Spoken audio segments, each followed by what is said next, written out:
Welcome to round 3 of Super Touring 2000. For the second time this year, we're back at Oran Park. Joining me is 1998 championship runner-up Cameron McConville. Cameron, good to be back at Oran Park, but this time on the different circuit. Absolutely, Mark. It is a different circuit, quite different in fact. We've got a high-speed kink in the front straight and two very tight second-gear corners, so that will make very different racing as opposed to round 1 here. Cameron, for the second round, Paul Morris is carrying 40 kilograms in the car. Is that slowing him up at all? Well, at Lakeside, it definitely didn't slow him down at all, but he's actually half a second slower than his qualifying time here last year on the Grand Prix circuit. So perhaps with a slight run uphill that you have here, it may actually slow him down. It probably begs the question, can anyone catch Paul Morris? Well, you'd certainly think that on current form that they can't. But look, I think this track is a little different. The front-wheel drive cars will get to stretch their legs a little bit more down the straight. So let's hope they can take it right up to him this weekend. Well, we look forward to that. Let's find out more about that Mission Impossible. Can anyone catch Paul Morris?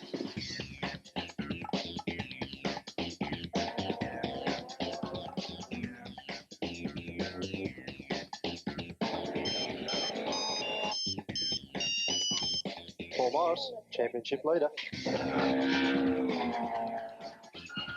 What changes have you made to the car since Lakeside? Oh, mate, it's top secret. If I told you, I'd have to kill you.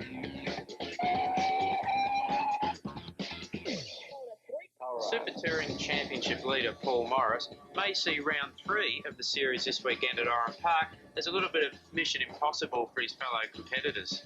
But I can tell you now, the other drivers certainly don't see it that way. Certainly not Sydney policeman John Henderson in the Holden Vectra.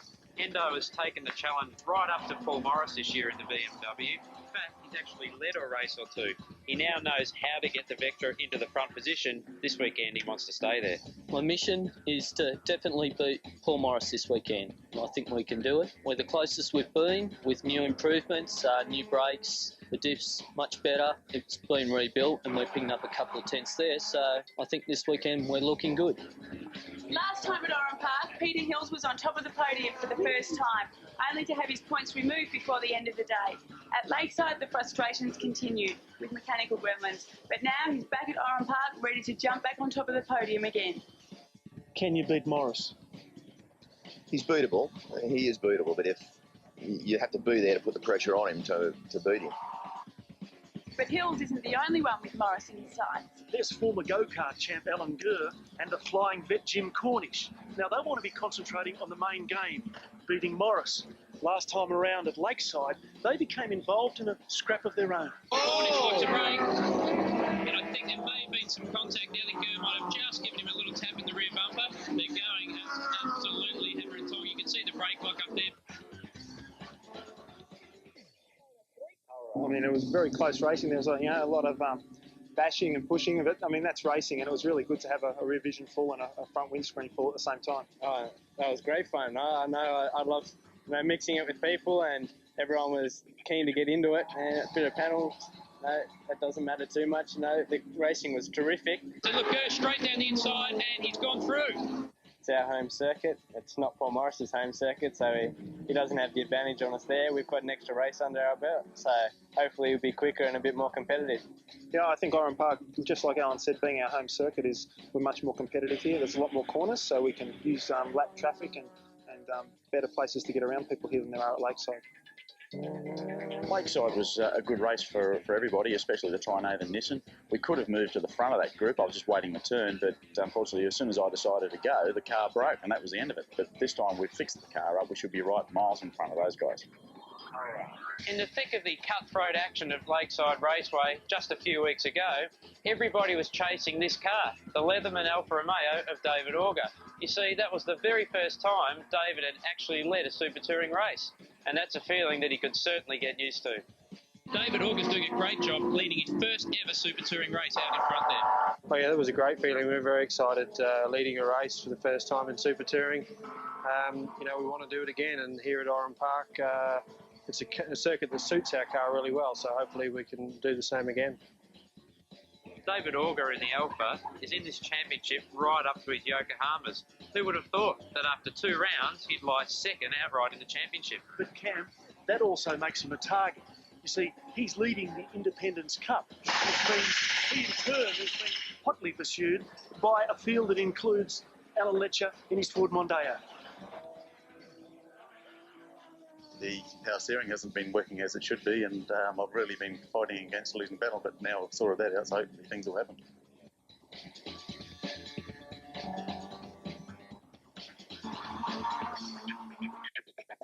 At Lakeside, we had the second fastest lap of the race behind Morris, which was a good result for us. Coming in here to Oran Park, where on Friday we proved to be fastest by a good 6-7 tenths of a second, I think we've got a good advantage, and we should come away with a good result.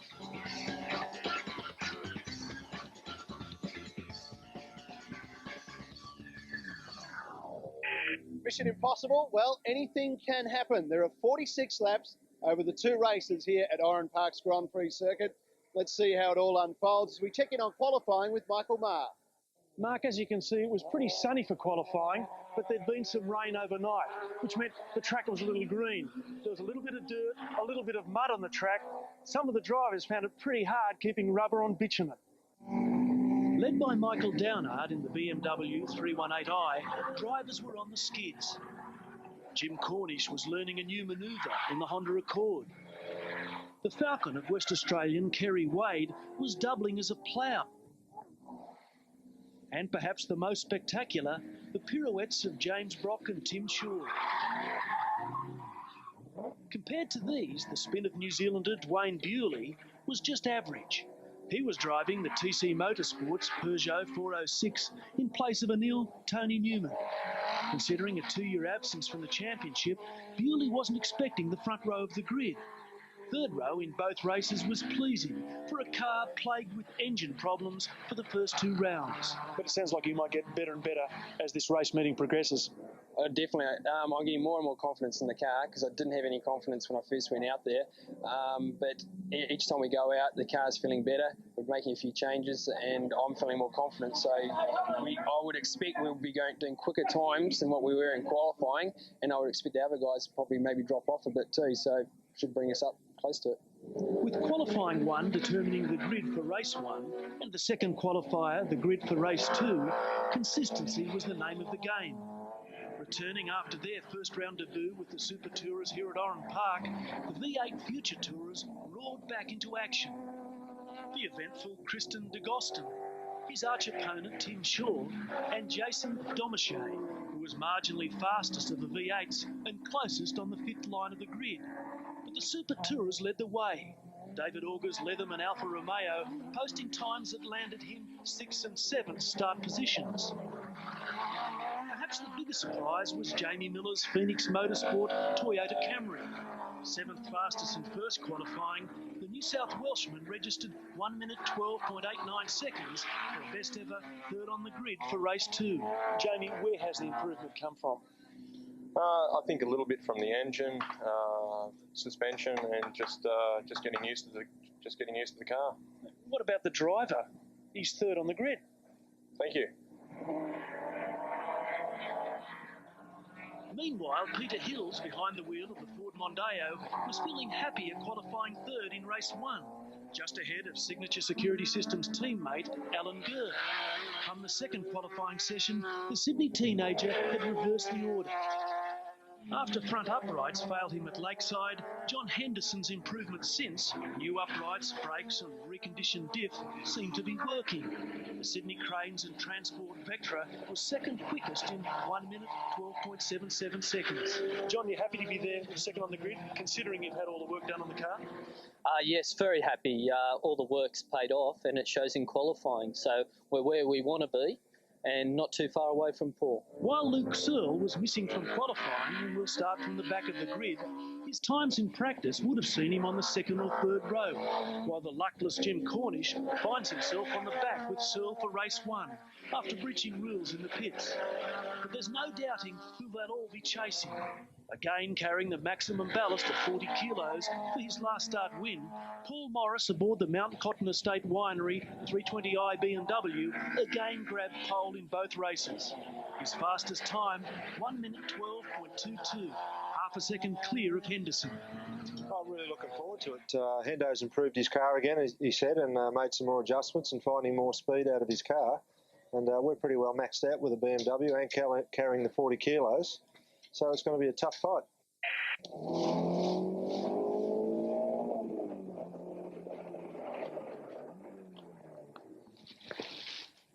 Hi, I'm Jim Cornish. I drive the Visit Yvette Honda Accord.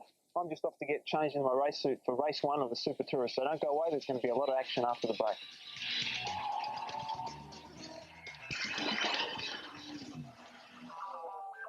During round 1 of the championship here at Oran Park, Peter Hills and the Mondeo made a bold attempt up the inside of John Henderson in the Vectra. In fact, at this exact part of the circuit. And at the end of the day, it just didn't come off. Down into the hard braking area.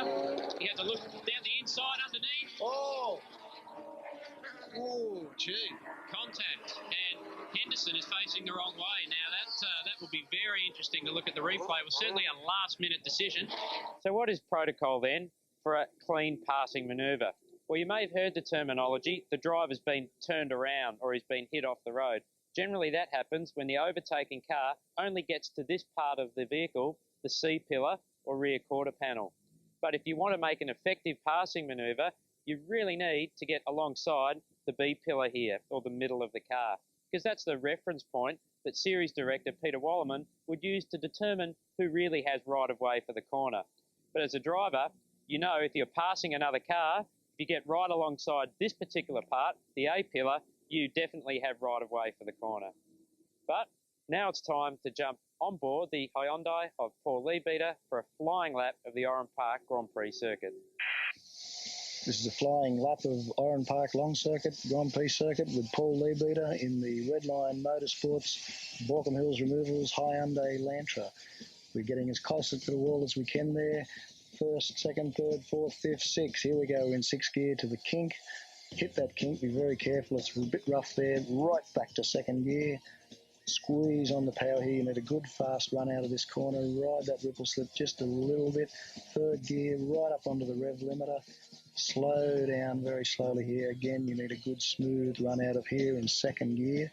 Accelerating hard.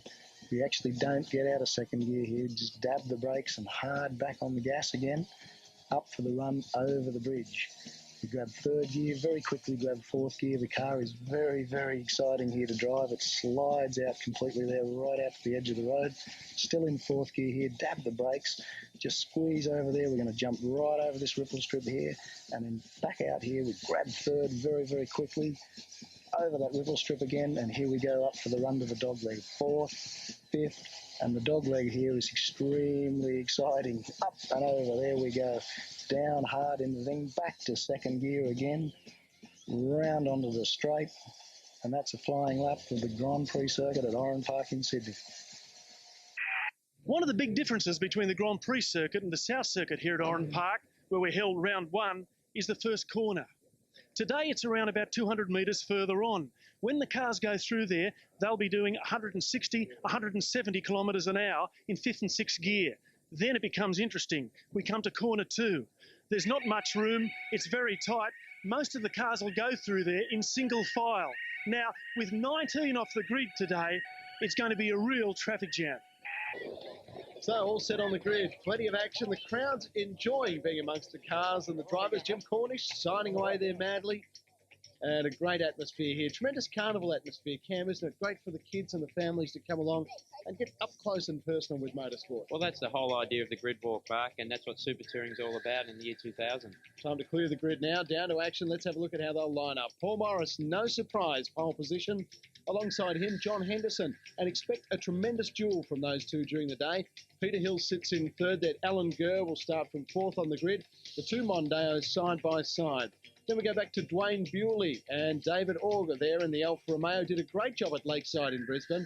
And we'll be expecting another big race from David Auger. Then back to Jamie Miller, Aaron McGill driving the Trinovan Nissan Primera, and he'll be looking for a big race here as well. Then Anthony Robson, Jason Domache back there in car number 85. Then into 11th place is Christian de Gosten in one of the V8s from the Future Tourers. Alongside him, pretty hot rival in Tim Shaw. 13th on the grid, Alan Letcher driving one of the Trinovan cars. This is the Ford Mondeo, though. And beside him in 14 is Kerry Wade. Paul Leadbeater in the Hyundai has 15th on the grid. Then James Brock, son of the great Peter, driving the new VT Commodore. Looking forward to unleashing that. In 17th on the grid, Jim Cornish in the Visit Your Bet Honda Accord, then Luke Searle in the BMW beside him, and bringing up the rear in car number 10, 19th on the grid, Gary Holt. All set now for a start. As you can see, good crowds at Oran Park. There is the man we'll pay great attention to today, and that is John Henderson. And now we're in the pole sitter, Paul Morris, car number 1. Plenty of revs now as the rev counter climbs. We're set for a start. Important to Morris to get away, and he's done it beautifully as expected. He is tearing away from John Henderson, and a fantastic start. All clear. Paul Morris out in front coming into turn 1. Way out in front, Mark. Got a blinder of a start. Look at that, 5 car lengths, and Henderson right around the outside. You've got to be very careful here. Generally, there's a punch already. Looks like Dwayne Bewley and Jamie Miller. We'll have to have a look at what happened there, but they got tangled up. Generally, it's single file through there, so there was contact. Back on board now with Alan Gurr. On the Ford Mondeo, they had a great start too. You see them coming up alongside John Henderson just to the left there, and that is Peter Hills in front of Alan Gurr, and they have overtaken John Henderson. So that is disappointment for John Henderson on the start, but a fantastic start for Peter Hills and young apprentice Alan Gurr. The Mondeo's got off the line really well. You see them all file through on that great shot there. Henderson will be frustrated. He got a bad start there. He's lost 2 or 3 spots, and he has 2 Mondeos to contend with. He stayed on the outside for perhaps a little bit too long, left a hole, and now he's paying the price back in 4th spot. Here's the view now from Henderson's Holden Vectra as he breathes down the neck of young Alan Gurr, who'll be feeling the pressure at the moment. Now coming into the main straight, let's see who's got the speed as they come up. No surprise to see Morris out in front and pulling away. And then we find Hills, Gurr and Henderson.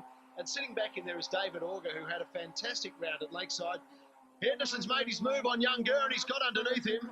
Fantastic driving. Great move, got the toe down the front straight there, pulled to the left. Gurr didn't defend the line, so went nice, cleanly underneath through the kink.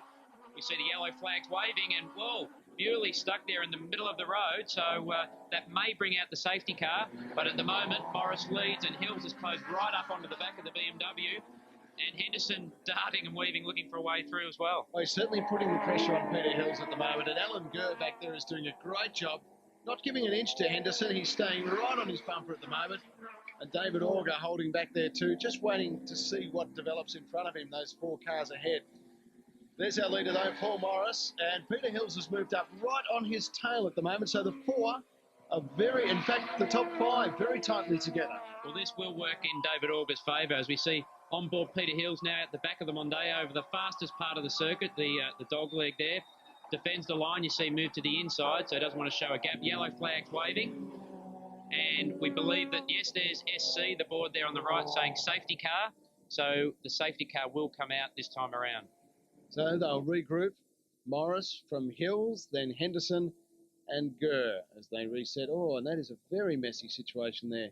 Wow, well, we thought the safety car was coming out for the Bewley Peugeot, but there's been an incident onto the front straight. Jamie Miller, let's have a look on board with Christian de Gostin. You can hear the revs rising in the V8 on and off the throttle. Little bit of wheel spin, but have a look at the wheel spin with the Camry and the BMW there. Now he's being sandwiched for room, so he's trying to find a way past. Perhaps he's looking down the inside. No, but Miller shuts the door there, so he has to lift.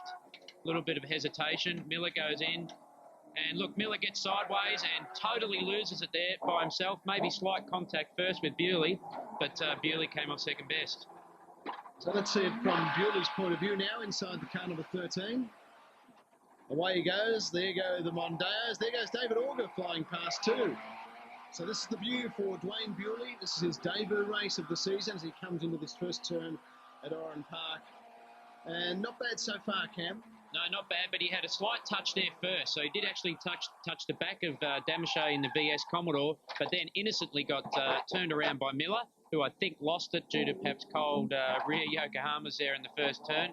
And you can see now that he's failing to get it started. So the external shot shows the Camry really just losing the rear end, a big oversteer slide into the side of the Peugeot, and the Peugeot gets turned around. Very lucky, though, that the Camry didn't get hit right there in turn 1. Yeah, both drivers certainly with very lucky escapes, but the luck didn't keep up for Miller. Of course, This happened not long after. Well, you can see he goes onto the inside there.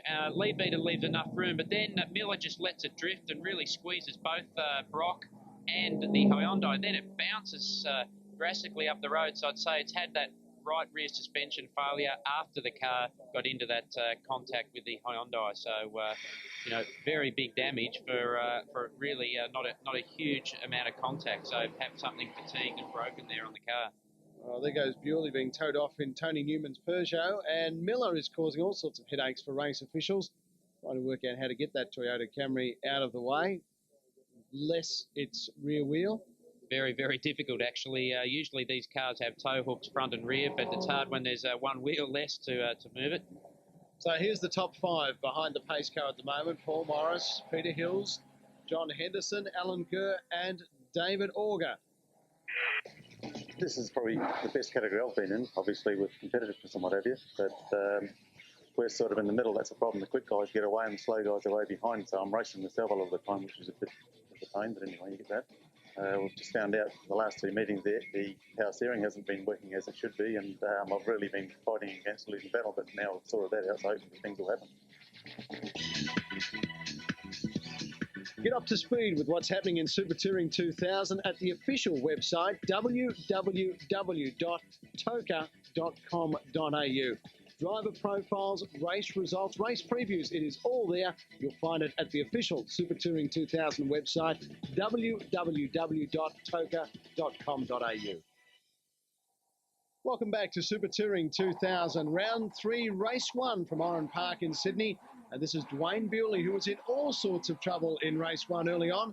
Just got that Peugeot up and running again, Cam. Finally got it restarted. Maybe it had some heat soak problems or something, but now it's up and running. He'll resume the field, obviously a lap or two down though. And the pace car pulls in, racing back underway. Paul Morris leads, Peter Hills, John Henderson, Alan Gurr, David Auger, and let the duel commence again.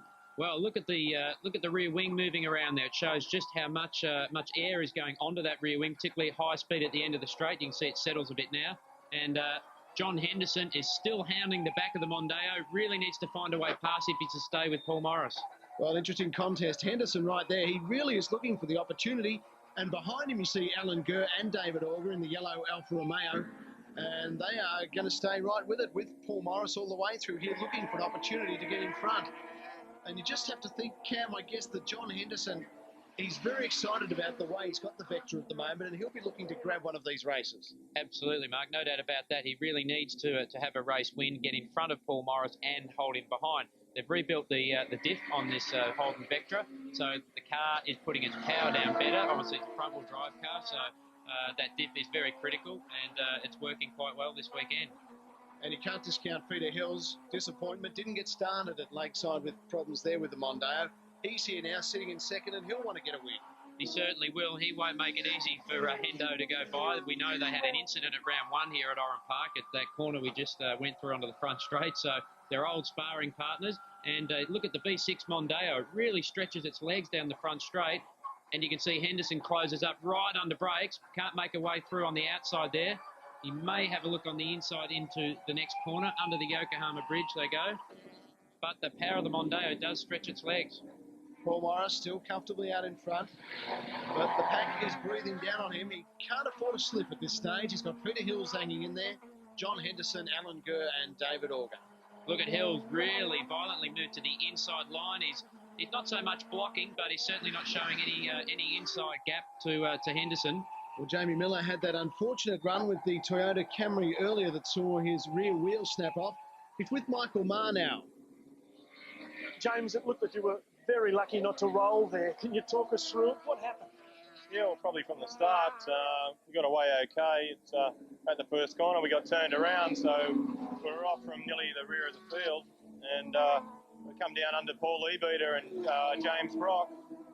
And I thought that I got past them, but we contacted wheels with Paul Lebeater, my right rear with his left front, and it's broken the rear suspension on the car and just about put it on its roof. Do you think you may have done the damage back at that end of the first turn? Oh, no, definitely not. No, it was the touch that we had coming onto the straight. So there we are, words from Jamie Miller, who is out of today's race. In fact, out of the whole day by the look of that rear wheel on the Toyota Camry. Yeah, very surprised that it did so much damage for a slight contact, but that's really disastrous because he had a great qualifying result and the car was going very well this weekend. And look at Henderson, still hounding the back of Peter Hills. Hills is doing a great job to keep Henderson behind him. Hendo has had the pace on Hills all weekend. And Henderson drives straight down the inside, but whoa, can't pull it off. Hillsy shuts the door. This is a great battle, Mark. It certainly is. John Henderson in the Sydney Cranes and Transport Vectra. Peter Hills in the Signature Security Systems Ford Mondeo. And they are fighting it out. Have a look at this. What a jostle. Paul Morris must be just looking back at his rear vision mirror, just enjoying what's going on behind him. Here goes Henderson. He's through. He's got underneath Peter Hills as they come into the main straight. Now, you would expect the Vectra here to just go. Well, you can see the Mondeo is losing a bit of ground there, and that's the exact spot where Hills tried to pass during round one of the championship. Morris has set the fastest lap time of 13.3, so he's got comfortable, clear road in front of him, and Hills coming into the turn, frantically waving, and Gurr goes straight through on the inside, so virtually Hills has let his younger teammate pass. Interesting team manoeuvre there. Peter Hills obviously feels that his car isn't running as good as he would like it to, and he's let the young guy go by. Yeah, perhaps he may have overheated the front tyres on that car, perhaps trying to keep Henderson behind him. As we see Morris now 1.04 seconds ahead of Henderson, and Hills back to fourth. Then we go McGill, Robson, Cornish holding back there. And that's how they sit at the moment. But an amazing effort there by John Henderson getting by Peter Hills. And a great gesture by Peter Hills. Wayne Bewley, we're on board now with car number 13, sitting in 16th place at the moment. And he is dicing there with Robson. And while it's all happening up the front, Cam, there's plenty happening back here amongst these guys. Some fantastic racing. Well, this will be some good testing time for Bewley because he hasn't had a lot of seat time in that car. So he is a lap down because obviously that incident. So even though he's battling with these guys, he is a little bit further behind than that. But it will enable him to get some track time and hopefully set that car up even more effectively for the next race. He certainly seems to be enjoying it. Robson up in front of him in the BMW as they come back into this tight corner at the end of the main straight. Straight up the inside. Look at the horsepower of the Peugeot. Very, very cleanly pulled that off. And Robson goes down to try the switchback manoeuvre. But no, can't quite pull that one off. Bewley shuts the door. So really good horsepower in that Peugeot. Back with our leader now, Paul Morris. John Henderson's called right up to his tail. And back from there, Alan Gurr and Peter Hills and David Auger. Well, this has been the dice of the championship so far, Mark. Car 1, Paul Morris, and obviously car 56, John Henderson. So will Hendo be able to find a way past? Well, Cameron, that is a very interesting question. Let's ask the man himself. Do you feel that you're in a position to knock Paul off? Well, yes, now we are. We're only 4/10ths, and in qualifying, and there was a bit more time in the car during qualifying, so in the race we'll be very close. So today's as good a day as any to do that, I think. You've had some fantastic duels with him. You know, you've been bumper to bumper over a number of races now. Are you enjoying that? Yes, I am, but I'd just like to be in front at the end for once. Well, let's find out if this is the day. It certainly looks like he's in a position to do it. John Henderson holding on now. Makes his move on Paul Morris. Will he get through? Yes, he has. He has come past the front of Paul Morris. And Henderson leads, but it's not over. They're about to go to the right. This is getting very hot indeed. Morris back in front. Henderson goes under again. This is a tremendous duel. Now Henderson's got the inside running, and Henderson is back in front. Cam, what did you think of that? Well, that was great racing, Mark. They both gave each other room. And look, Morris is still having a look, but Henderson has got some serious pace. Let's see what his crew chief has to say. Dave Nickel, John Henderson is on fire out there.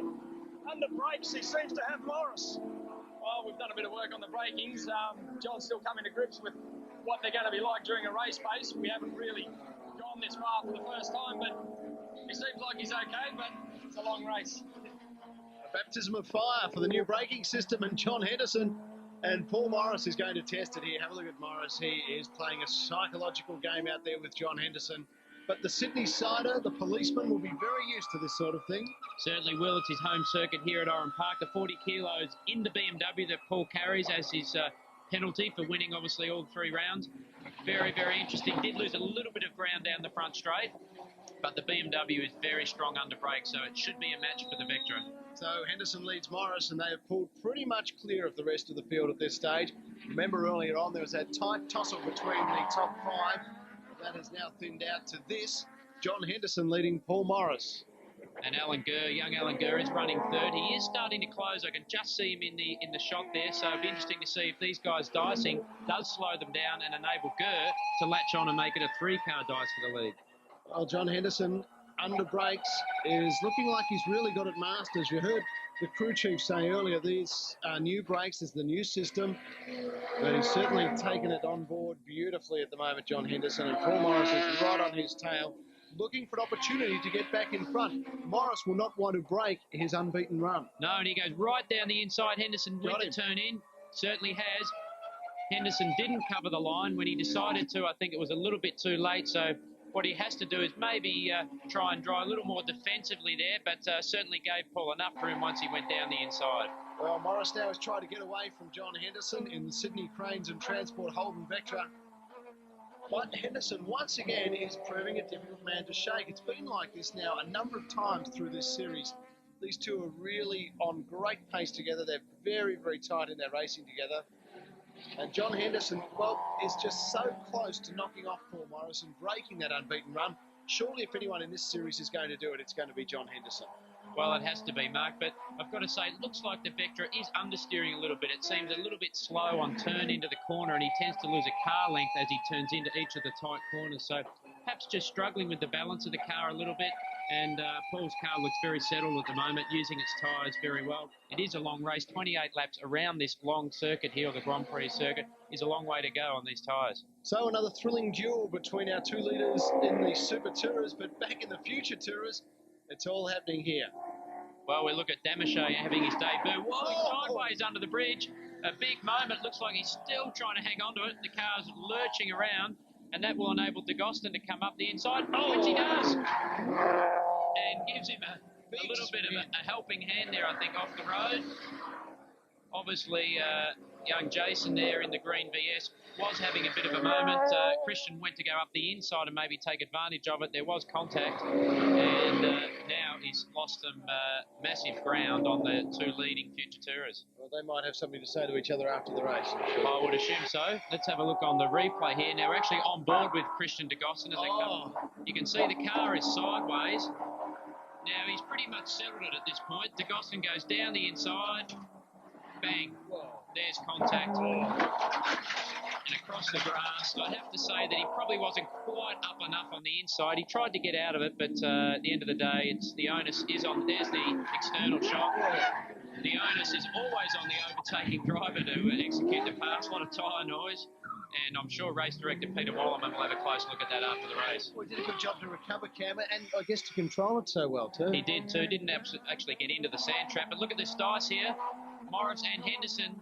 Morris on the inside defending the line. Henderson will try up the inside. Morris gets loose and looks like Henderson's through. He's got it back. Now there he is, Paul Morris back behind John Henderson.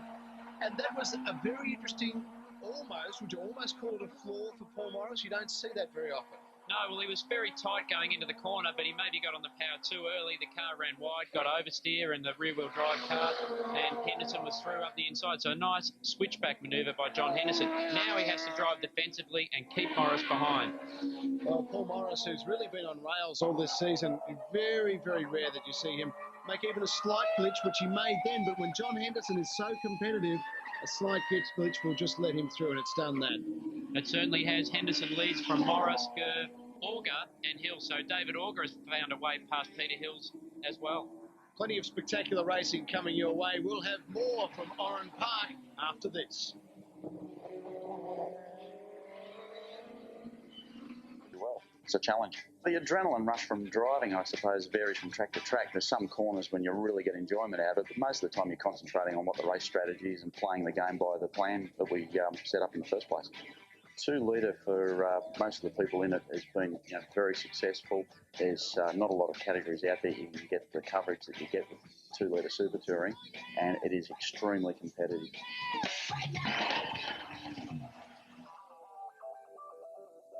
Welcome back to round 3 of Super Touring 2000. We're at Oran Park, race 1. And John Henderson leads the undefeated Paul Morris. That is the top 5. Henderson, Morris, Gurr make up the first 3. Well, Morris is having a look down the inside, but it looked like Hendo turned in to hold the line, but then understeered a little bit wide. It's enabled Morris to get alongside, and he's passed. Oh, gee, it was incredible. We've always thought there was a bit of speed in that Vectra, but Morris has still got it nailed in the BMW. He has, and he can brake very late into the corner, so the braking stability of the BMW seems a little bit better, a little bit more settled than the Vectra. And Paul back in front where he always likes to be. John Henderson chasing now, and rest assured John Henderson will not give up this pursuit. Once again, he's on the tail of Paul Morris. It's almost looking like a sticker in that rear vision mirror. Every time Paul Morris looks back, he sees John Henderson there. We're on board now with car number 30, Luke Searle's BMW, currently sitting in 6th place, coming out of the main straight camp. Yes, into the high-speed kink there, and onto the brake, and whoa, round he goes. Big spin. That is a very high-speed spot to lose it. I say he may have dropped the right rear wheel off the edge of the road or something, but the car spun around very, very quickly. We're looking around for someone that might have knocked him, but no one knocked him. No, and we see Jim Cornish coming into the pits here, looking down at the dash. Perhaps a problem with the car. Perhaps gearbox seemed to be struggling for a gear there, so that's a shame he's out of the race as well. In the Peugeot now with Dwayne Bewley. Hot on the heels of Peter Hills.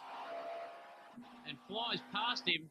Now, I'm not sure if Hills has a problem, but certainly powered past there. You can see him go up through the gearbox, the column sequential shift. Although Hills is now come straight up the inside. The nice switchback manoeuvring goes through, runs a little bit wide. Bewley tries again on the outside, but Hills will have the line into the next right-hander and should be able to hold him out. Well, this will be interesting. And Hills goes underneath. Yes, he's got it back. But Dwayne Bewley really showing what the Peugeot can do, Cam. Yes, it's been a shame this car had struggled to make the grid for the first 2 rounds of the championship, so with mechanical gremlins. This time the regular driver and car owner Tony Newman is not feeling the best, so he's put young Dwayne in, a fellow New Zealander, and he's doing a very good job giving a very experienced campaigner and Peter Hills a hurry up here. So Hills and Bewley, just one of the many duels going on the circuit at the moment. Up front, it's still Morris and Henderson. Whoa, Hills running onto the rebel, and he could just hear it there, and Bewley's really all over him. I'm not sure if there is a problem with that car of Peter Hills. It sounds like it's really running short on engine revs, and you can see him in the middle of the road here. He's blocking quite viciously, so the Peugeot switches to the outside, and looks like he will successfully pull it off this time and get way past Peter Hills. So I'm not sure whether Hills has lost top gear again in that car, because he's certainly running out of revs down the front straight. So Dwayne Bewley comes past Peter Hills, and the Peugeot now has clear road in front of it. Let's have a look and see what we can pick here from Luke Searle's BMW. What do you think, Cam? Well, it's really it's hard to see whether he has lost an engine and it's dumped oil onto the tyres or fluid of some sort, but perhaps he just dropped a wheel off the road under braking. But certainly the car spun around very quickly into the sand trap, and unfortunately that's where you'll stay for the whole race. Back out in front now with Paul Morris and John Henderson. Their running battle rolls on. Past one of the future tourers, which has slowed down significantly at the moment. Now Henderson has another go, lining himself up. He loves this main straight. Goes wide to the wall. We saw Miller's Toyota Camry still parked on the inside there. The Camry will stay there for the whole race, but Morris certainly is keeping Henderson behind here. He can still brake defensively, Morris, on the inside going into the corner and still get a good run onto the front straight. So Hendo has to try and find a way through. Well, here's David Auger in the Alfa Romeo 155, the Leatherman car. He had a great result at Lakeside a couple of weeks ago, and I'm sure he wants to continue that this weekend. David, fantastic week for you last week at Lakeside. You obviously take a lot of encouragement from that here at Oran Park. Yeah, it's very good for us. We're really excited about it. You made much change to the Alfa Romeo?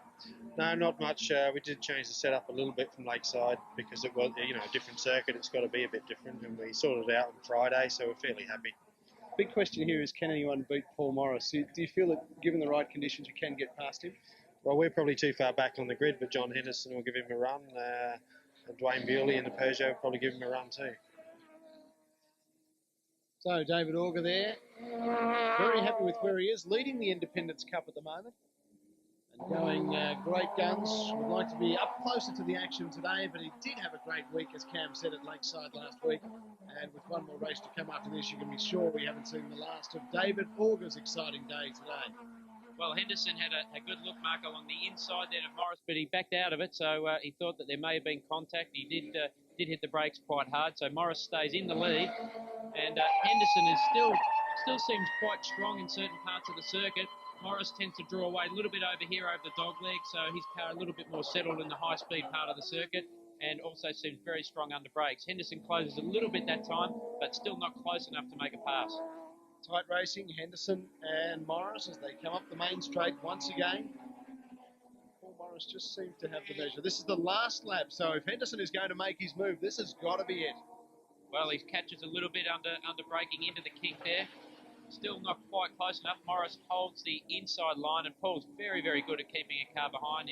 He's hard to pass, and he's certainly done it very well so far this season. Well, John Henderson's made no secret of the fact he would love to win one of these races. This is probably a great opportunity if he can just find a way past in this next half lap. But that's a tall order. It is a tall order, and he seems to be struggling to get the power down out of these tight turns. The BMW really does put the drive down quite well. You can see him powering up the hill, gets 2 or 3 car lengths on John Henderson, so that makes it very hard to close up under braking. Still it is Paul Morris now, closing into the finish line. Race 1, 28 laps down. And Morris leads, Henderson's holding on. Perhaps his next chance is coming up on this final turn and into the straight on the way to the checkered flag. And Paul Morris will be aware of that too. He's trying to draw away, but Henderson's going with him. There's Morris working feverishly in the cabin of the BMW 320. Now into the home straight. Can he get to the flag before Henderson? He certainly will. Paul Morris grabs race 1, Henderson second, and it looks as though Gurr will be in 3rd place. Another great result for Paul Morris. His streak this year goes unbeaten. They are the final results from race 1, Oran Park, round 3. Paul Morris victorious from John Henderson. Young Alan Gurr gets his 2nd podium of the year, finishing in 3rd place. Then back to David Auger, still collecting points in the Independence Cup. Peter Hills dropped back to 5th, and then Aaron McGill. Paul, an absolutely thrilling dice. You pleased the crowd there. It was a great dice for John Henderson. His car was brilliant towards the first sort of 10 laps through the slow stuff and up over the bridge. And then I think he just ran out of tyres towards the end, and I was a bit second-hand myself, but I was lucky to hang on. Were you conserving your tyres or your brakes at all, thinking about that second race? Yeah, it certainly was towards the start, and just cruising around. Then when John caught me up again, I had to really put the foot down, and it was a hell of a battle. Right now! Oh, yeah! Right now! Oh, yeah! Right now! Oh, yeah! Oh, yeah!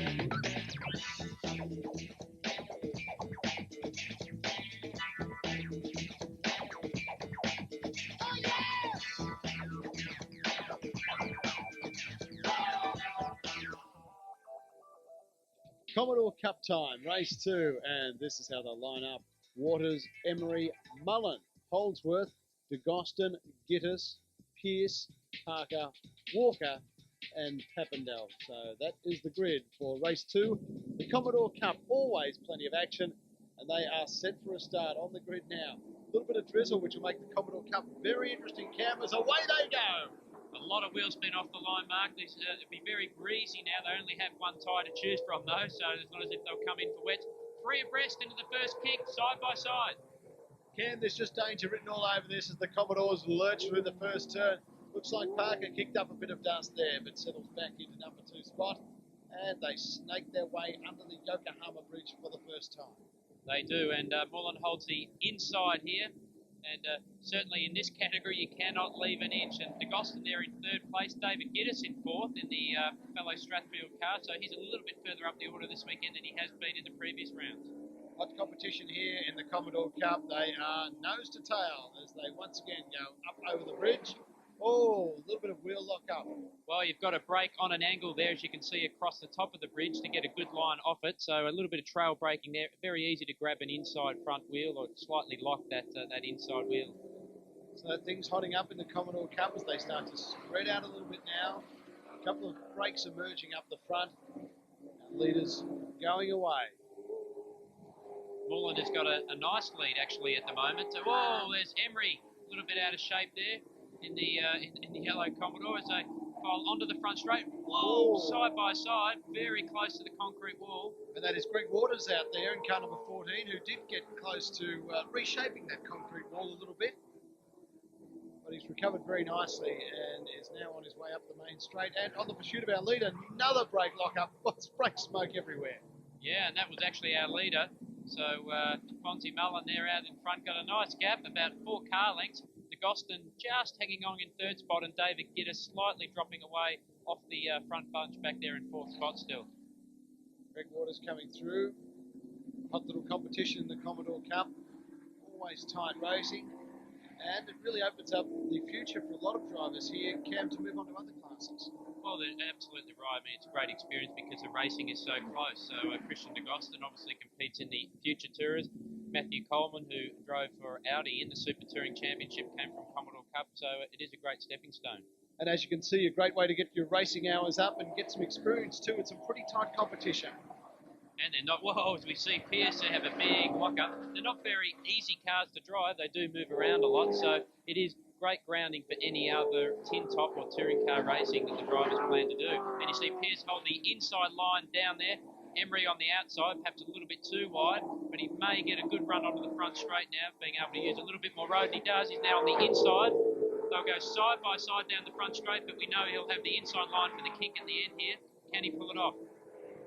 Very tight racing coming out of the main straight. Oh boy, and Pierce just decides to let this one go, moves back behind car number 5, and Pierce holding back there behind Jeff Emery. So Emery gets the break on that occasion, but there'll be plenty more, don't worry about that. Lots of passing in this category, lots of overtaking. The drivers become very good at racing very close together, nose to tail. The cars are very even. All of them pretty much in this field this weekend are VH model Commodores, so all around the same horsepower, same control tyre. So that always produces great racing. You see them nose to tail off the bridge, and Giddis there, looks like Emery's now just starting to close in on him. Certainly is. That's Jeff Emery on the tail of Giddis. And 2 wheels up in the air there for Giddis. He's pushing this Commodore very, very hard at the moment. Emery's virtually attached on the back there. He's going all the way with him. Some great driving styles too. They throw these cars around. You see Emery on the inside of the curve over the dog leg. Giddis holds the inside down into the braking area. Can he execute that same switchback manoeuvre? It looks like it's a little bit further back, but he's got a nice run onto the front straight. Nose to tail.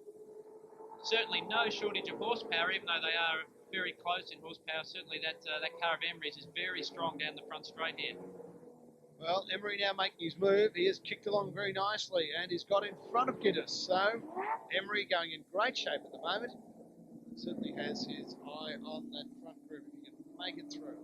Well, DeGoston is the next car, so he's gone past one Strathfield car. Now right up the backside. Whoa, just a little touch there in the back bumper of DeGoston. So he's closed very much in on DeGoston, and I can say that Christian probably will be slightly harder to pass than his teammate Dave Giddis there. So will he be able to find a way past DeGoston and then close in on our leader? Well, Jeff Emery doing a great job out there at the moment. Working hard on car number 2. You see there, DeGoston.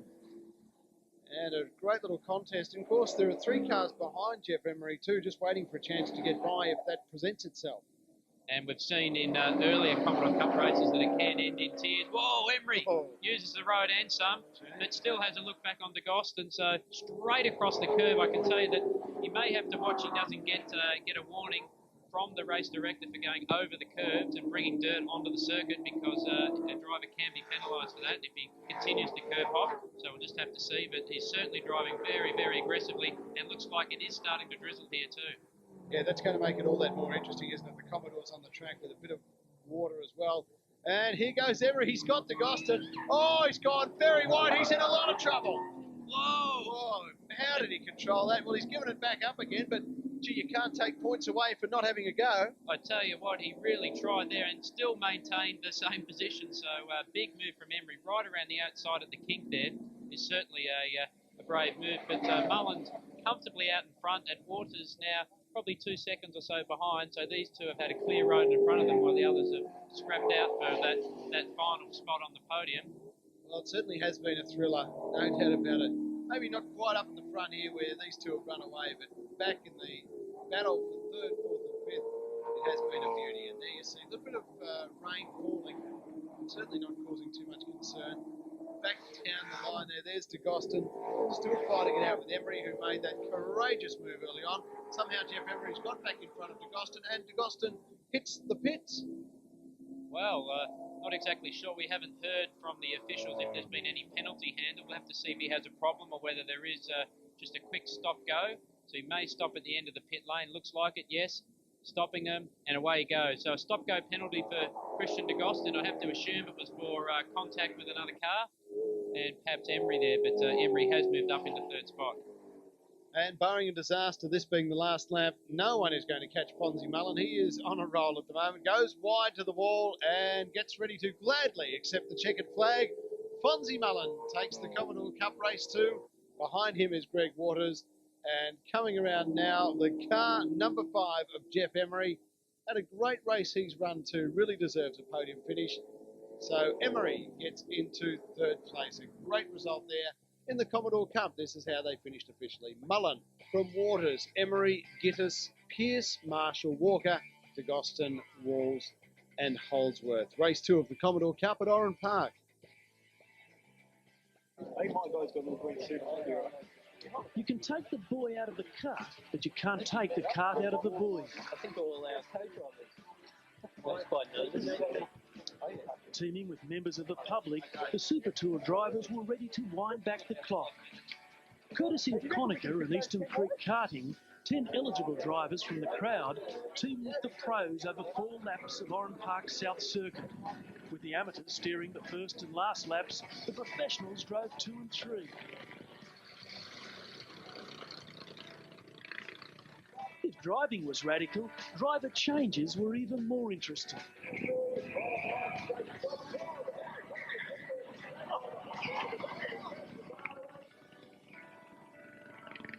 For the record, it was Paul Morris's first loss for the season.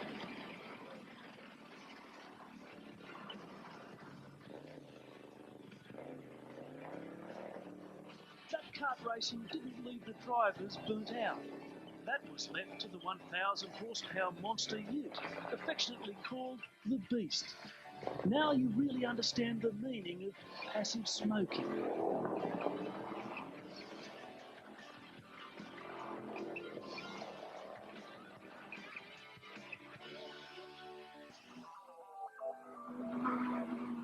In the blink of an eye, it can all go horribly wrong. We're back on board now. The Leatherman car of David Auger. Right, oh, he's tough. He's given Mike Downer a touch there. It's fired him straight off the road. After all, racing drivers are just your everyday people. We too make mistakes. There's Jim Cornish coming up a million miles an hour. But in the heat of the moment, drivers have to make decisions in a split second. And it only takes one slight error of judgment, and the result can be damaged machinery and, worse still, bruised egos. So the championship employs a structured judicial system to ensure safe, clean racing, and at the same time offering a fair run for every competitor. The race director and driving standards advisor are working as their own team on the lookout for foul play. During the race here at Oran Park, Colin Bond is busy looking for anything that the system may just miss. Just hang on a second. We've got a loose wheel running across the track down there. Just ran against the wall. I think it's off the track though. Someone's lost the wheel. The yellow. Thank you. So here I am standing in the race control centre at Oran Park. Now this is the nerve centre for our series race director Peter Wallerman and the driving standards advisor Colin Bond. They work together observing everything that goes on out at the circuit there at Oran Park this weekend. Now they can't see the entire circuit, so they'll rely on a couple of other systems to help them out. The first is the corner marshals or the flag marshals who are in direct radio communication back to Peter in the race control centre here. But if that doesn't work, roll videotape. The only thing that's changed. Immediately after the race, Colin pays a visit to Channel 7's OB van and searches for the particular incident under review. He then takes the footage down to the TOCA Administration Centre where Peter Wallerman is awaiting eagerly to study the vision. Then it's the driver's turn to defend their actions and explain their indiscretions. You can run, but you just can't hide. But it is Peter Wallerman who hands down the decision on the incident. Really, he could be described as judge, jury and executioner. When we get an incident on tape, we have a look at it, and Colin gives me the driver's perspective, and after listening to both the drivers that are involved, invariably they're more than one, and what Colin has to say, I make a decision as to penalty. So you can't keep everyone happy, but most drivers agree that consistency in decisions is the name of the game. But if you are called in by Big Pete, you'd better brush up on your legal studies, because in this class, the bullies will be punished.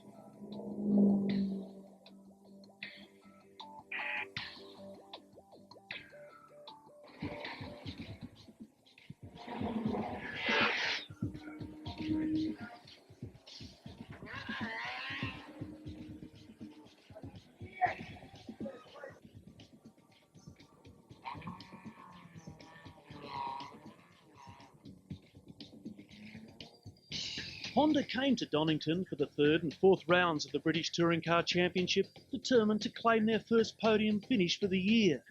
James Thompson's shunted Brands Hatch saw him sitting out, with Peter Cox standing in. While after his rubbery experience in round one, independent hero Matt Neal was ready to repeat last year's success at Donington. I'm upbeat, I'm excited about, I'm looking forward to the races and the qualifying, and I think we could have a good crack there, especially get the weight on them and put a bit more on them if you like, and we'll have a good crack. But it was the Ford Mondeos that dominated qualifying at Donington, with Ricard Rydell, Anthony Reid and Alain Menu 1, 2, 3. Gabriele Tarquini was the closest of the Hondas, occupying the second and third rows of the grid. Then back to the Vauxhalls of Ivan Muller and Jason Plato. He may have been loaded with the maximum penalty ballast of 40 kilograms for a win at Brands, but Menu had too much power at the start. Look at Menu. Menu just darts through the middle, cuts off the nose of Reid and Rydell. They started all right, but he started his race like it began yesterday. With the race barely warm, it was already over for Ivan Muller. And they're just pulling away from him. Lots of noise, but Muller's going nowhere. Sounds to me like the clutch is gone. You can hear the engine spinning, but there's no drive.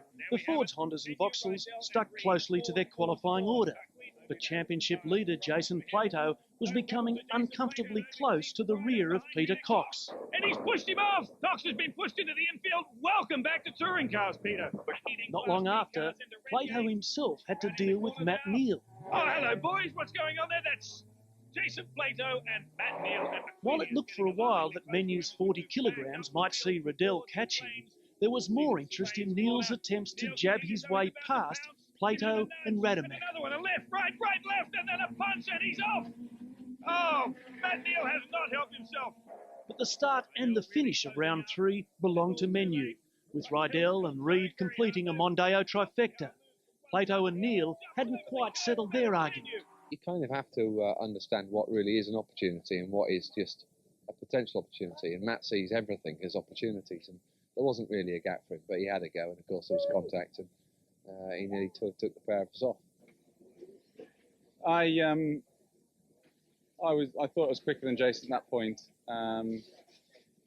Jason wants to have a look what he did to Coxey up at the top, actually, if he's got a problem. Round four at Donington, a 36-lapper with compulsory pit stops, was always going to be the testing stuff. But again, those prime grid positions meant the Fords would take catching. No, it's Rydell. Menu right behind him. Anthony Reid really getting the squeeze. A swarm of Hondas all over him. Peter Cox's day wasn't getting any better. After a penalty for jumping the start meant a detour for a slow drive through the pits. While Muller was the first to change his tyres in a slick 5.12 seconds, his Vauxhall teammate Plato almost left before he entered. 4-point lap, absolutely stunning. I mean, the Vauxhall boys were good in the first stop, but Plato 4.12 is magic. Back on the track, the time saving really counted. Out of the pits, there's Muller, and that's the difference. That's the difference the second makes. That's the gap. Muller's behind again. When Christensen rejoined the race after his pit stop a lap later, Muller and Plato were there to greet him. That's Plato on the inside, and he shovels Christensen straight into the door, and Christensen's off. As Rademacher's race was over, Alain Menu, last to pit of the Fords, was back with his teammates, in front but fighting to stay there. And Menu just sneaks out in front of Rydell. But behind, the plans were to get amongst the Ford action. Further back, after a weekend he'd like to put behind him, Peter Cox thought twice about blocking the way of a belligerent Matt Neal. I don't want to be hit anymore. Last There's no doubt, though, Donington belonged to the Fords and Alan Menu. Takes the checkered flag. Well done, Alan. Final results of round 4, Menu first, Tarquini second and Rydell third. Ricard's start was better, and then I was just following him.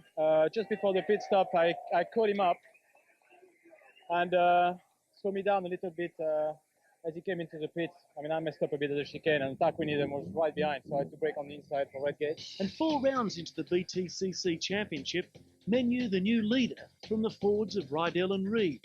Jason Plato dropping back to 4th, and the closest of the Hondas, Gabriele Tarquini. For followers of the B-Class, James Kay victorious in his Honda Accord, and a new series leader from Morrison and Lemmer.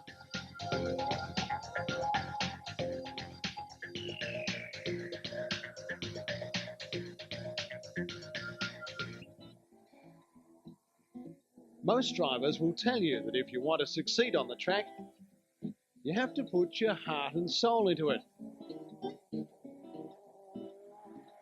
Paul Leadbeater's done more than that. He's put his back into it.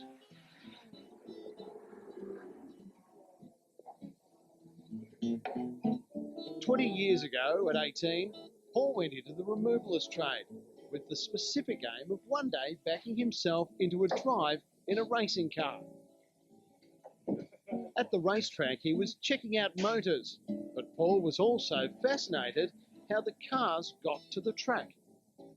Well, I think I was about 18 or 19 years of age where I really firmed it up in my sights as being something that I wanted to pursue.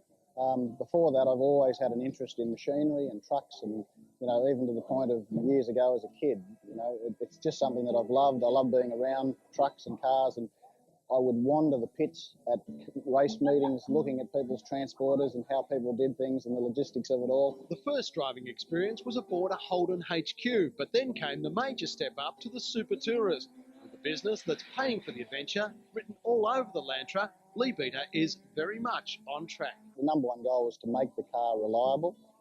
We've achieved that goal, we believe. There's always going to be the niggling problems that may beset us, but ultimately, yes, if we can finish races, we should have a good result towards the end of the year. It's been a long-term goal to get into one of the top categories in Australia, and I've been a fan of Super Touring for many, many years and watched it avidly on the television over the years, of course, and it's a real dream come true to be here. On weekends, this removalist becomes a racer, and one of his trucks, a transporter. Well, Paul, on weekends, this is the car transporter, but Monday to Friday, this truck has a different job. Absolutely. We wanted a good, fast, reliable truck to run all over the countryside in, so we couldn't afford to have one tied up all the time, so we used this one in both tasks. And how long does it take you to fit it all? It takes a couple of hours to get it all organised, but it's a fairly quick process. Obviously, some of your old skills, the rock and roll roadie, come in handy here. Absolutely, yeah. Everything's on wheels, it rolls in and out. Trolleys, it's as quick and easy as we can possibly make it. And come Monday morning, does anyone who you're doing removals for know that this has been a car transport on the weekend? No, not at all. The carpet comes out, so there's no oil or anything on the floor, and then by Tuesday, we're probably moving Mr. and Mrs. Smith from Borkham Hills to somewhere. And the only reason they know is because you're just the fastest removals driver in Australia? That's right.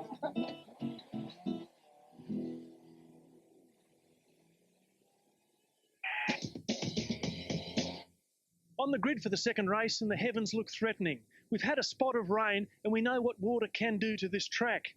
In practice, there was a bit of water, a bit of mud on the track, and there were plenty of offs. If it does rain, this will be the first wet race of the championship. And welcome back to Super Touring 2000. There is John Henderson, Dwayne Bewley there in the yellow suit, the gum-chewing Peter Hills all set for race 2, Aaron McGill, thumbs up, and David Auger, who leads the Independence Cup. And we are just about set for the start of race 2 at Oran Park, round 3 of Super Touring 2000. Paul Morris will show them the way off the grid, starting from pole position. John Henderson beside him, no big surprise there. Then Jamie Miller. Well, I think Jamie will be a scratching after losing that rear wheel in race 1. Ellender in 4th spot. Then his teammate Peter Hills in the other Signature Security Systems Ford Mondeo. Dwayne Bewley in the Peugeot in the 6th spot. Then David Auger, who leads the Independents. Jim Cornish in there, been a bit quiet today. He'll be looking for race 2 for big performances. Aaron McGill, who we saw on the grid a moment ago. Anthony Robson starts in 10th. Then we go to 11th, and it's Jason Domache. Tim Shaw in 12th. On 13th spot on the grid, Christian de Gosten, who was involved in that small fracas early in race 1. Alan Letcher in the other Trinovan car.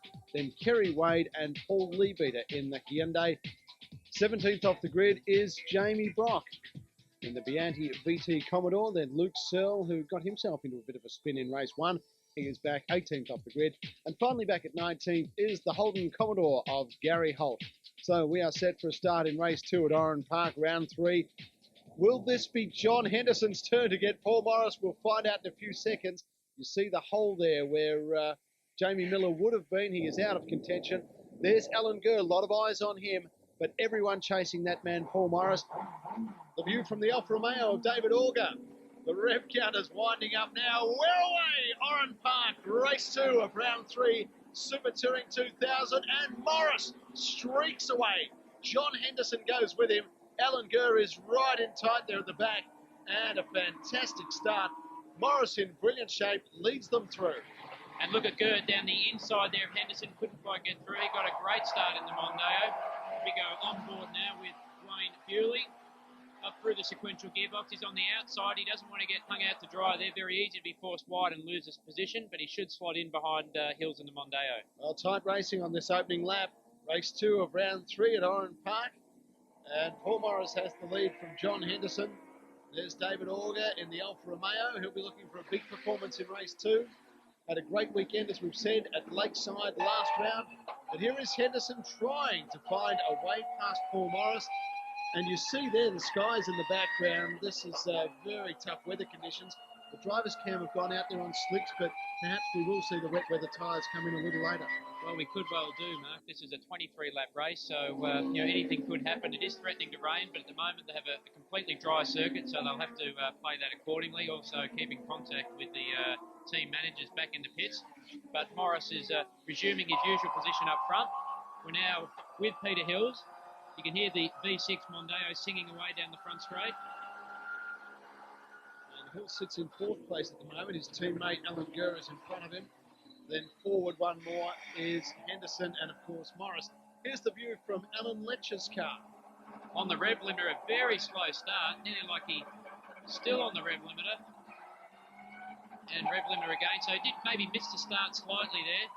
As you can see, all these Super Tours and Future Tours go by. This time you'll hear the V8 of Tim Shaw in the VF Commodore. A little bit of axle tramp in the back of the car. You can see the gear shift shaking away there. So quite good drive as the car took off. Now up to 3rd gear, 4th gear, heading towards the kink. Everyone was being very well behaved up in front there, and John Henderson with a nice clear track in front of him. Well, let's see how John Henderson handles it. Of course, his aim is to get ahead of Paul Morris. A very big ask at the start against Morris. Certainly is. The BMW does put the power down very well. Usually our rear-wheel drive cars, we know the BMW will get off the start slightly better, but Henderson a lot closer than he was. Now you can see he'll go to the inside to protect the line, and he maintains 2nd position still, but Gurr very close in 3rd spot, right up behind him. Cam, coming into this race, John Henderson believed that he had the Vectra the best it's been. Would you agree with that? Certainly, he's qualifying. We see Alan Gurr just adjusting the mirror there. Certainly is. The car is working a lot better than it has been, particularly at round 1 of the championship. Here is a lot closer to Paul in qualifying and also in the race. Someone that has been struggling though is David Auger in the Alfa. We can't actually see him in the shot there, so he has been struggling, and he was 2nd in the championship, arriving here at Oran Park. This is the view from Peter Hill's car of his teammate in front, young Alan Gurr, who's had a fantastic start to this season, has really emerged as a young rising star, Cam. Yeah, I must say I do like his driving style. He's quite aggressive, but doesn't do anything silly. It's good to see a young guy up there right at the pointy end of the field, and I'm sure Peter Hills will be passing across all his experience in these cars. John Henderson now sitting in 2nd behind those familiar brake lights of Paul Morris. We seem to see a lot of the rear of that BMW, the boot and the BMW badge looking back at us. Fantastic driver. He's having a wonderful year once again, Paul Morris. But John Henderson is breathing right down his neck. One mistake and Henderson plans to go through. Back in the V8s, back down the field. It's all happening here. Alan Letcher getting a little bit animated. He certainly is. He's saying something to Jason Damachet there up in front, who has done a great job in this Commodore in his first ever start in the car. I think Letcher's being held up here in the in the Super Touring. Now he has a look down the inside and does pull it off, gives him away saying thank you very much. Perhaps he's a little bit frustrated as following him for half a lap there. But at the end of the day, he did have a fairly bad start, so he's now trying to make up some ground. And he still has a couple more future tourists to get a hold of too. Back out in front, Morris and Henderson flying around the Lakeside Grand Prix circuit. And this is going to be another great duel. Oh, Morris went a little bit wide there. That's, once again, uncharacteristic to see Paul Morris move like that. Well, I'm sure he's pressing on fairly hard. He likes to stay out in front, and obviously Henderson's pace being a little bit quicker this weekend, probably pushing Paul a little bit further. But the interesting thing is just how competitive the two Mondeos are on this circuit, because they weren't quite as close to the front two cars of Morris and Henderson earlier in the season. So they are really working quite well here, and young Alan Gurr doing a great job too, still in front of his teammate Peter Hills. The front five, Morris, Henderson, Gurr, Hills and Bewley. And there is the very hard-working Alan Gurr. He's had a tremendous debut season so far. We'll be back to see how he keeps going after this break. Why I go media racing is just the thrill, the adrenaline pump, the good feeling when you do a good lap. There's a whole bunch of things, reasons why. I don't think you'll understand until you actually get in one and actually go motor racing for yourself, until you'll understand why you enjoy it so much. Oh, these little 2 litres are awesome. I mean, they're not the most powerful car out there, but they've got to be the best handling car out there by far.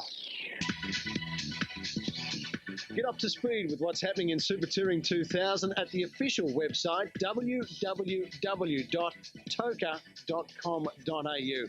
Driver profiles, race results, race previews, it is all there. You'll find it at the official Super Touring 2000 website, www.toca.com.au. Welcome back to Super Touring 2000 from Oran Park. Morris from Henderson, Gurr, Hills and Bewley. Well, look at this. John Henderson and the Vector has got on the inside of Morris on the exit of the last turn. Great move. I think Morris actually turned in a little bit earlier to hold the line, ran wide on the exit. They go side by side down the front straight into the high-speed kick. Henderson brakes later and looks like he will pull it off and into the lead. Brakes on the inside to keep Morris behind, and he's through. Great move by John Henderson. Comfortably into the lead, Cam. John Henderson leads Paul Morris now and tries to get away. It won't be easy. We go back now looking from Dwayne Bewley's Peugeot at the two Mondeos of Hills directly in front of him, and then Gurr ahead one more, and they are chasing Morris and Henderson. Those three cars will have their work cut out trying to stay amongst their top five, because Henderson will be trying to pull away from Morris, and Morris will be trying to stay with him. The big question is, can the Mondeos and the Peugeot go along as well? Well, I think the Peugeot's going very, very well, as we see the Hyundai off there to the right of the shot with a mechanical problem. But Dwayne Bewley is doing a really good job here in this car. You can see Newman on the window. They obviously, it was a last-minute thing. They haven't even changed the name on the back window. But Paul Leadbeater is jumping out. There is some damage on the right front of that car, and he looks to be okay. So that's a real shame, because that car has been running really well the first two rounds. And look at Troy Searle. Locked them up. Big lock up into the right-hander there. The SAE College BMW. Been a controversial day. Big spin just out of the main straight in race one. And locks them up there in race two. But going along quite nicely. Dueling with Aaron McGill at the moment. And of course, he was off the back of the grid, so the headlights are on. He's on a storm. He's charging really, really hard. So this is great to see, because it is very, very difficult for him coming off the back of the grid. Failed to qualify, of course, for both races. So good to see Luke Searle out there. BMW is obviously moving around, so he's really, really driving this car very, very aggressively. And Aaron McGill just starting to drop off the back of it a little bit. So Luke Searle leads Aaron McGill. This is a duel going on away from the lead at the moment. And there's a look at Luke Searle in the Road Chill Express SAE BMW. Looks very, very relaxed. He does look relaxed, doesn't he? Behind the wheel. So he's obviously quite comfortable in a rhythm now, which is in a longer race like this, a driver always tends to try and get into a bit of a rhythm and keep the lap times consistent, look after the tyres, and hopefully you catch up to the next group. But there is some action certainly at the front of the field. Henderson running wide there, but Morris couldn't quite get through. Plenty happening as Paul Morris tries to take on Henderson again. Well, no doubt down in the pits they'll be watching this closely. Let's go down now to Michael Maher, who is talking to the head of Paul Morris's crew. Mark, I'm with Greg Wooster here. Greg, are there any concerns about Paul's speed? John Henderson went past him reasonably easily at the top of the straight there. Yeah, John's tyres seem to come on song a little bit quicker than ours do, so our car's just settling down to a pace, and I think Paul's just playing with the sway bars, trying to get a bit of front-end grip. Have you got any concerns about the tyres, about tyre wear here? Yeah, we have a little bit. We've been watching our tyre wear in race 1, and it was up just a little bit, but we'll just have to see how we go. Well, looks like Greg Worcester's not really concerned there. Perhaps Paul just settling in a groove to look after the tyres. Perhaps did frighten them a little bit in race 1, so he's in a groove there and looking quite comfortable behind Hendo. It's a long race, so no real need to stress the tyres and have a big go at the moment.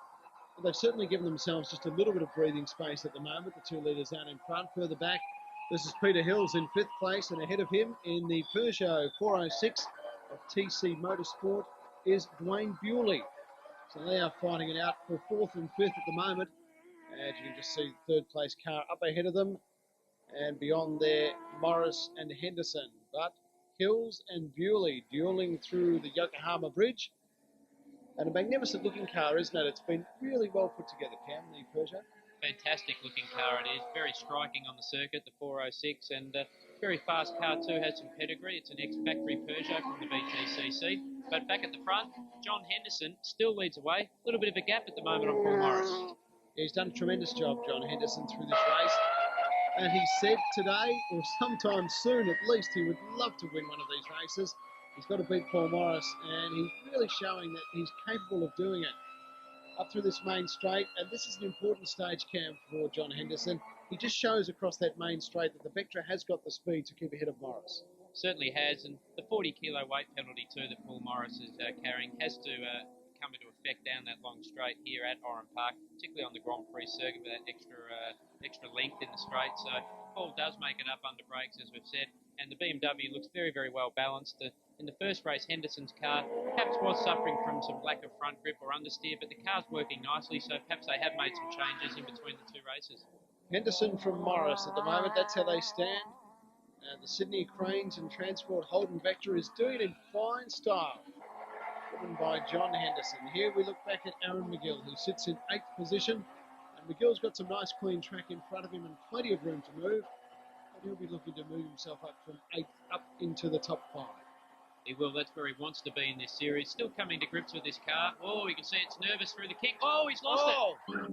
Big time. Big time. Straight into the sand trap. And, gee, I tell you, that is a big moment. That's over 200 kilometres an hour spin. Gee, that was a lot of speed, Cam. It was now. Oh, look, here we go. These two are side by side. There probably will be a yellow flag out at the end of the front straight when Henderson actually got out of the throttle and backed off there. So maybe he has seen a yellow flag. There it is. So they resume racing once they get to the next point, the green flag area. So they go past the Primera in the sand trap on the right-hand side, and they resume their battle. But bad luck for Aaron McGill. Absolutely. Let's take one more look at it. See if we can pick up what happened here, Cam.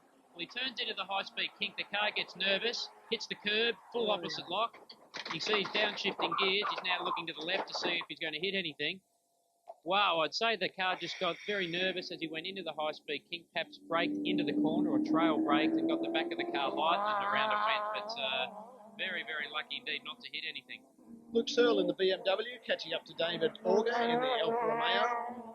And these two look like they're going to find out a bit of a duel this afternoon as well. Well, Luke Searle really threw it through that last corner there. He's carrying some speed in that BMW. I tell you, it won't be long before he'll close up onto the back of the Alfa.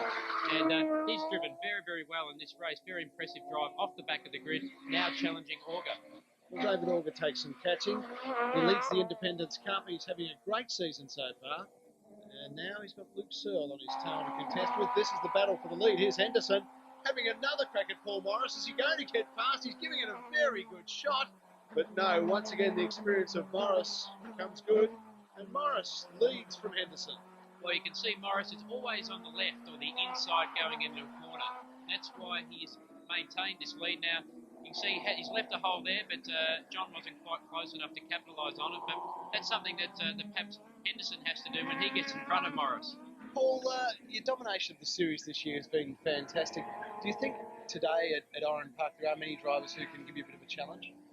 I think John Henderson definitely can. He's improving his car all the time, and one to watch is Ellender. I was very impressed with his drive at Lakeside, and I think you'll see more speed from him as the year progresses.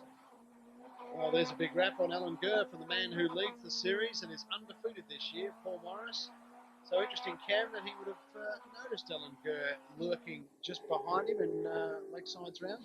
Yes, Gurr had a very strong Lakeside and had a strong race one here too. He's dropped off the two leaders a little bit in this race, but still very consistent, running in third place there. And Henderson now comes a little bit closer onto the front straight. Will he be able to be close enough to make a pass at the end of the straight? We've seen him have a couple of looks at Morris. There's some traffic now up in front, so Morris a little cautious there. This is where Henderson can definitely try and make a pass as they lap some of the slower cars. Well, Paul Morris traditionally very, very strong in this corner, isn't he? He's really got these corners sorted out here at Oran Park.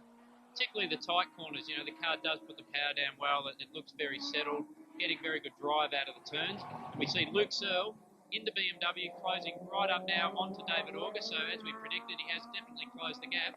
And there's another BMW that's running very, very quickly this weekend at Oran Park. Obviously, it is a circuit that suits this particular car. So Luke Searle looking for a way past David Auger.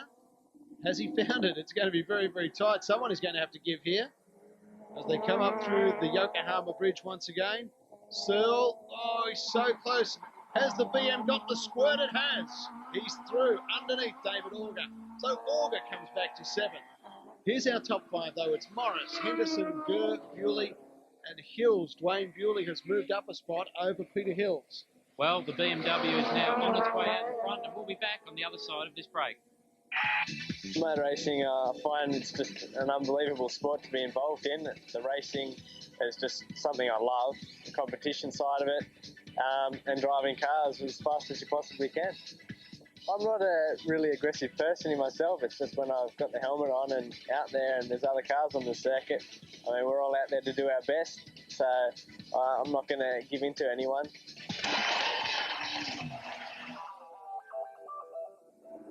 Welcome back to Super Touring 2000. This is race 3 of the season. We're at Oran Park in Sydney, and we're seeing yet again another classic duel between Paul Morris and John Henderson. Morris's BMW out in front, but Henderson putting the heat right on. He certainly is. Morris again on the inside, so you can't pass around the outside there. It's very, very difficult. Morris will probably stay on the inside into this one, as he does, covers his line, brakes very late into the corner. Henderson can now try and shoot up the inside on the exit of this one, but Morris slows his mid-corner speed down. So, again, really nowhere that Henderson can get by there. Up into the remaining turns here, and the rest of the field sorting themselves out in the Tony Newman Peugeot. That is Dwayne Bewley. And he's turned into a real contender here today. Actually, he's done a tremendous job, hasn't he, in the Peugeot? He has, after his little race 1 incident in the first corner, which he was fairly innocent in that one. He's now latched onto this front group, so he's catching young Ellender in 3rd place. So will he make a challenge and actually get onto the podium in his first race of this championship? Be a great way to start out. So Morris, Henderson, Gurr and Bewley, that's how they stack up at the moment. Henderson goes again, will not give up on Paul Morris. He is relentless at the moment. He's got to get in lead. This is his last chance this weekend to win a race, so he desperately wants it. John Henderson working hard but can't get past Paul Morris. Morris defending well once again. Well, Morris defending his line and sort of blocking the inside of the corner each time is obviously slowing his lap times down. That's bringing Ellender up and also young Bewley as well. So even though Morris is maintaining this lead, he's certainly slowing his lap times down, and that's working in the favour of the other 3 cars behind him. Fantastic tussle now between Henderson and Morris. Morris looking to widen the gap. Certainly in the later stages of this race, it would suit Paul Morris to be able to pull away a little further from John Henderson. But it doesn't look like it's going to happen. Ellender just stringing on the back, and Bewley back behind him. They are just waiting to see what happens with these two fighting it out in front. Perhaps, Cam, the opportunity for the 2 guys further back will develop. It could well do, and Bewley is actually the fastest car on the circuit at the moment, so he is closing hand over fist. The question is, will there be enough laps? But he's close. Now you can see he's very, very close to Ellender as they come over the high-speed dogleg. He may even be able to make a pass under brakes. We'll have to wait and see. No, just closing in now. So perhaps next time round he may well be close enough to even try and pass. So they've really bunched up. We've got a top four, although the straight spreads them out a little bit. The speed of the BMW and the Vectra, perhaps a little too much for the Mondeo there. And now, oh, here comes Bewley. He's looking to get past Gurr, but not this time. Last lap. Things are going to get hot from here on in. The drivers know the countdown is on. And Bewley is looking to try and creep past Gurr. And he's up there. Can he hold it out? Gurr slips back underneath. Oh, this is so tight. Very, very tight, and this is some great pressure for young Ellender. You can see that he's doing exactly what Paul Morris has been doing, holding the inside. He slowed the other car down in the middle of the corner, so couldn't get a switchback manoeuvre. You can see he then blocked the inside or faked to the inside, so Bewley had to lift, slowed his momentum down, and there's only a couple of corners left to run, so he has to try not to make a mistake. Oh, left a little bit of a gap there, so he's got to obviously block every single line that he possibly can. Oh, Bewley trying desperately to get the Peugeot 406 past, but not happening as they come onto the last half lap now. It is Morris and Henderson. Don't forget about them up the front. And Bewley and Gurr, two great battles going on here. Well, Morris is hanging on. Can he keep Henderson out? Henderson will try and pop out of the slipstream. Is it going to work for him? No, it's not. Morris, too good. Then Henderson, Gurr, and Bewley in race 2 of round 3. Here at Oran Park. A tremendous result. Paul Morris still unbeaten this season. An amazing performance by him. Luke Searle gets himself into 5th position and wins it for the Independents, and he's pumped, Cam. Great drive too. He really deserves that. Excellent to see him come off the back of the grid into the points for 5th outright. And Cam, this is how they finished race 2. Paul Morris, victorious, keeps his incredible winning run going. Then John Henderson, Ellender, Dwayne Bewley, Luke Searle, and Peter Hills, David Auger, and Anthony Robson. But by far the happiest man on the circuit is Luke Searle right here. 5th place, first of the Independents home. Another happy man was our winner. Paul Morris, you couldn't just get rid of him, could you? Oh, no, he's definitely hanging in there, and I was in tyre trouble. That 40 kgs really works the back of the BMW, and around here you're just going to pay for it. John, you couldn't quite catch him? No, well, right there, but just didn't have enough to make an overtaking manoeuvre. So I was happy just to stick in behind and get some points for the day. Very pleased. You've got to be very happy with the car and the improvements you made. Yes, we've come a long way again, so I think we're pretty much there and having some good races with Paul like this today. It wasn't quite Mission Impossible. No, not quite, but at the end he did get both wins for the day, but I'm quite pleased to have 2 seconds. I'm very pleased with that. Fantastic. Congratulations. Thank you. Congratulations, Paul. Thanks, mate. Luke Searle, congratulations. You come from the back of the grid and you've won the Independents Cup for the first time ever. Oh, mate, there's no better feeling. I tell you what, we couldn't have done it without the help of SAE College and Studios 301. Dave and Andy from there. Your help is unbelievably grateful. Thank you very much. I've got to thank Craig for coming over from New Zealand and my brother Troy for letting me drive this year and my old man at Roadkill Express. And, yeah, it was an unreal race. Very, very happy man, Luke Searle. Let's check the standings in the Drivers' Championship. Paul Morris widens his lead from Ellender. Amazing for the rookie to be sitting in 2nd place. David Auger, too, great performance by him, leading the Independents and also sitting 3rd. Then John Henderson. Speaking of those Independents, Auger has a very healthy lead at the moment from Letcher. Then Luke Searle, who has closed the gap a little bit with his great performance there in race 2. Downard in 4th, then Lee Beater, Miller and Cornish. The team's competition and night racing, also with a pretty comfortable margin over Aaron McGill Motorsport, then Motorsport Developments in 3rd place in the team's championship so far this year. The future tourers, well, sure, brilliant day for him. 72 points, and he is the big leader from De Goston. Then Webb, Domache, Hayward, Wade, and Jamie Brock sitting there in 7th. Our next round, round 4, Sunday.